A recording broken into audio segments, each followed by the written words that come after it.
and welcome to Newsfeed, your daily dose of what people are talking about online, from news stories to what's trending. The Ukrainian counteroffensive is continuing at pace. According to the Institute for the Study of War, Ukrainian troops have captured more territory than Russian forces have captured since April. Kiev is hopeful that its military can continue its momentum and make further territorial gains before winter settles in. Claire Harriott has been analyzing the reaction on social media. The last few days have been some of the most consequential in Ukraine since the Russian invasion 6 months ago, with news that Ukrainian forces have been retaking Russian-occupied areas, including in the Kharkiv region in the northeast. This military blog tweeted a video of what it said was Ukrainian forces on the border with Russia in Kharkiv Oblast. Slava Ukraini! Героям слава!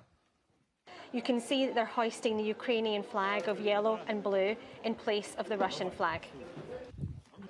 Now take a look at this map from the Institute for the Study of War, the ISW.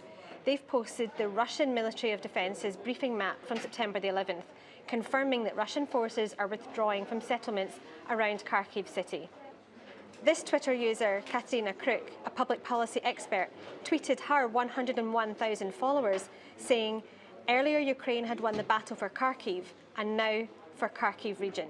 She's retweeted here a different map from the ISW. The Ukrainian government has had something to say about all this, as you'd expect. This tweet from the Ministry of Defence's official page. They've said, after defeats on the battlefield, the Russists, a play presumably on the word fascists, attacked our heat and power stations. They're running away from soldiers and taking revenge on civilians. So while the world is looking the other way, the story dominating most of the global news channels is the death of the British monarch, Queen Elizabeth II. It's a pivotal time for the war in Ukraine, as Kyiv's forces are reportedly retaking Russian-occupied territory. It's been a busy day for King Charles III as he carries out both official and personal duties. In the morning, he addressed Parliament for the first time, promising to follow his late mother's example of selfless duty. Then the King and Queen Consort boarded a plane to Scotland. After being handed the keys to the city of Edinburgh, he led a procession of other members of the royal family behind the Queen's coffin to St. Giles Cathedral, where she will lie at rest for 24 hours. Members of the public are allowed to view the coffin and large crowds are expected. The accession of King Charles to the throne has reignited calls in some Commonwealth realms to sever ties with the British monarchy. It seems Charles's accession has sparked a debate in a number of countries about whether they should keep the British monarch as their head of state.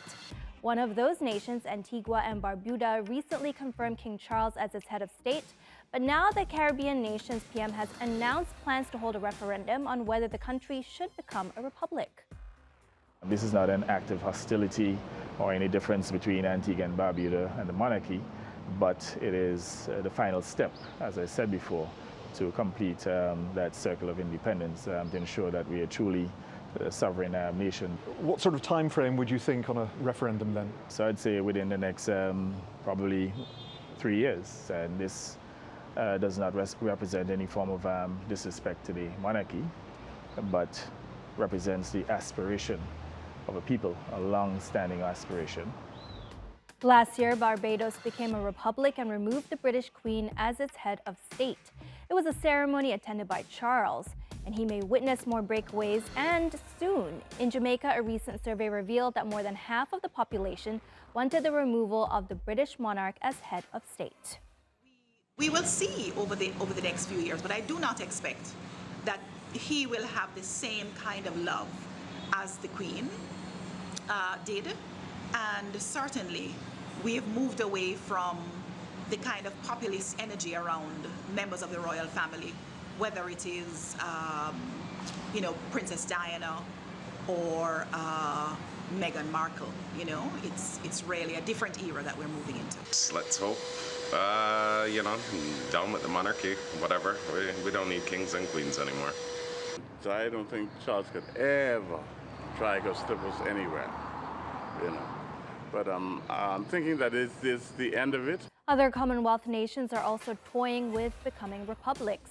New Zealand's Prime Minister Jacinda Ardern last year said she thinks the country will become a republic in her lifetime. And Australia's Green Party leader Adam Bandt voiced the call in his condolence message to the Queen, saying Australia needs to become a republic. In Canada, an opinion poll by the Angus Reid Institute conducted in April shows support for the constitutional monarchy declining over the years. See how that blue bar is going down and the red bar going up. Jonathan Parks from the Green Party of Alberta tweeted that Canada doesn't need a king and that the monarchy is a mere symbol of colonialism. Others, like former Deputy Premier of Alberta, Thomas Lukashuk, disagree. He reckons Canada needs the stability that the Westminster parliamentary system brings now more than ever. The death of the Queen sparked a larger debate about colonialism on social media, especially among Black and Brown communities. Here are some of the comments.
Another debate that went viral was about the crown jewels that originated from other nations.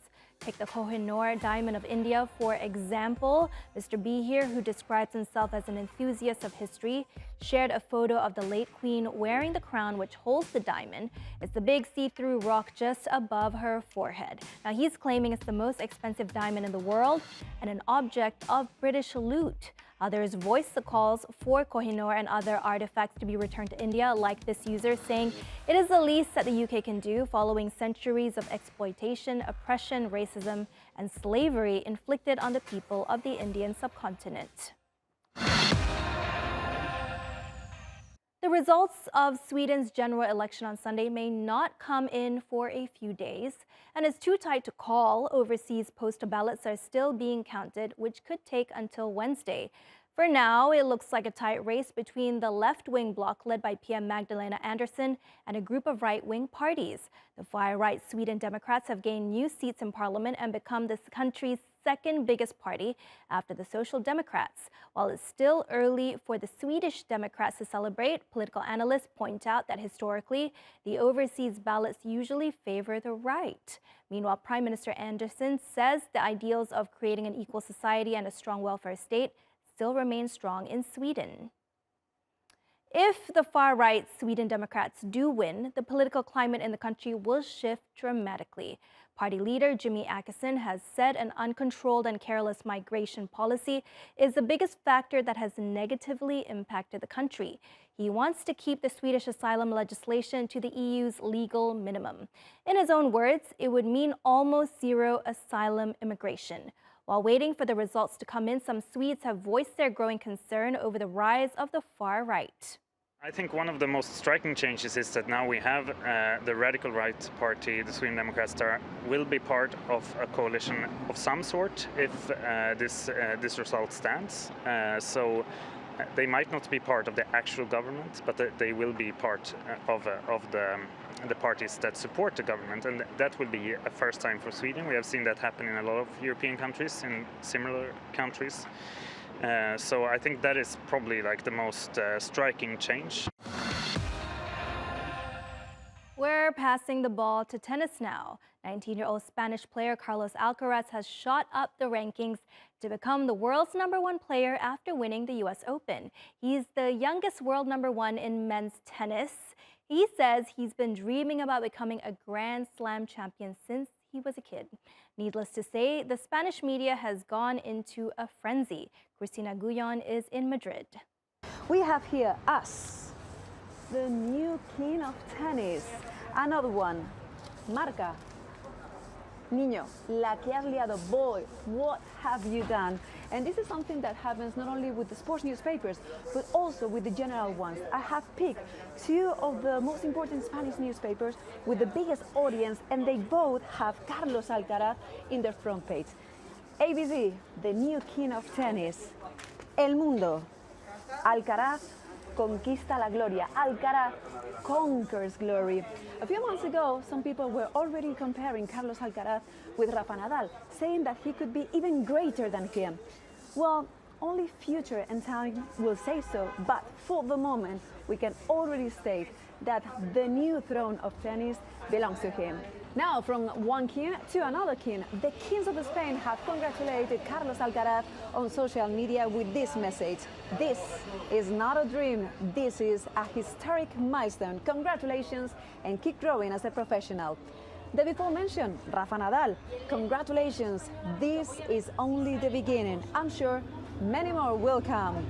Another world champion, in this case, in football, Iker Casillas. This is wonderful. Congratulations, boy. May this be only the first one. And another Spanish legend, Pau Gasol. Brutal. Congratulations for getting your first Grand Slam and reaching #1.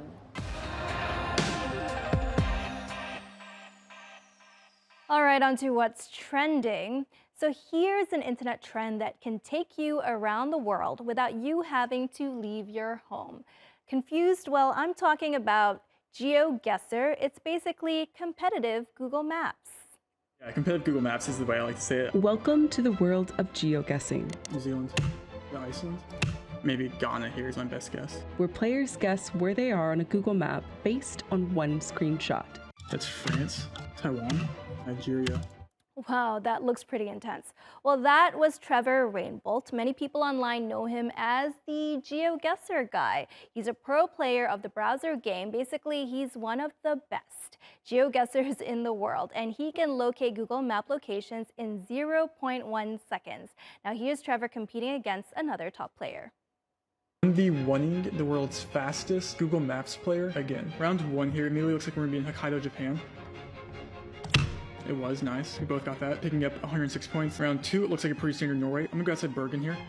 Going into round 3, it looks like we're gonna be in just Malaysia here. I'm gonna go Borneo Island, Malaysia, kind of risky. It was risky. It was just mainland. It was Peru, but I'm closer. Oh my God, I just won Bolivia, I think. That's an undeserving win. I don't deserve that.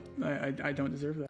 Well, it takes commitment to get to that level. Trevor spent the past year playing the game non-stop. He estimates he's played Geoguessr more than 10,000 times. And no, he says he didn't memorize the entire Google Maps to get that good. In fact, he says it's all about the hacks.